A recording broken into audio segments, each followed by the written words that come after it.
AM radio broadcasting explained. AM broadcasting is radio broadcasting using amplitude modulation, AM, transmissions. It was the first method developed for making audio radio transmissions, and is still used worldwide, primarily for medium wave, also known as AM band, transmissions, but also on the long wave and shortwave radio bands. The earliest experimental AM transmissions began in the early 1900s. However, widespread AM broadcasting was not established until the 1920s, following the development of vacuum tube receivers and transmitters. AM radio remained the dominant method of broadcasting for the next 30 years, a period called the Golden Age of radio, until television broadcasting became widespread in the 1950s and received much of the programming previously carried by radio. Later, AM radio's audiences declined greatly due to competition from FM, frequency modulation, radio, digital audio broadcasting, DAB, satellite radio, HD, digital, radio, internet radio, music streaming services, and podcasting. Amplitude modulation, AM, is a modulation technique used in electronic communication, most commonly for transmitting messages with a radio wave. In amplitude modulation, the amplitude, signal strength, of the wave is varied in proportion to that of the message signal, such as an audio signal. This technique contrasts with angle modulation, in which either the frequency of the carrier wave is varied, as in frequency modulation, or its phase, as in phase modulation. AM was the earliest modulation method used for transmitting audio in radio broadcasting. It was developed during the first quarter of the 20th century, beginning with Roberto Landeldumra and Reginald Fessenden's radio telephone experiments in 1900.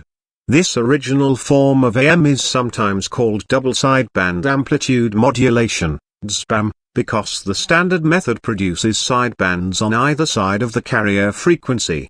Single sideband modulation uses bandpass filters to eliminate one of the sidebands and possibly the carrier signal, which improves the ratio of message power to total transmission power, reduces power handling requirements of line repeaters, and permits better bandwidth utilization of the transmission medium.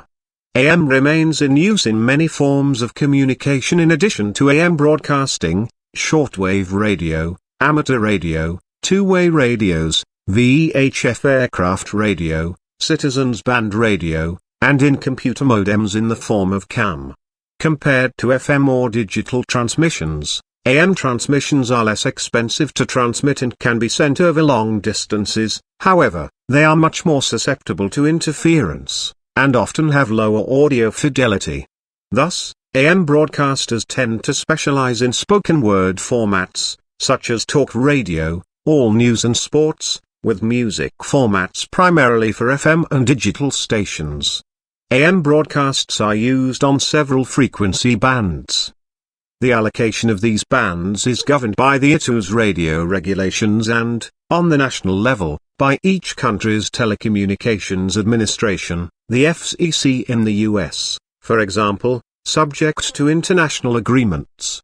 The frequency ranges given here are those that are allocated to stations.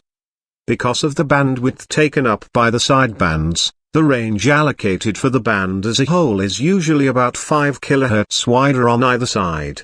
Medium wave, also known as medium frequency, MF, which is by far the most commonly used AM broadcasting band.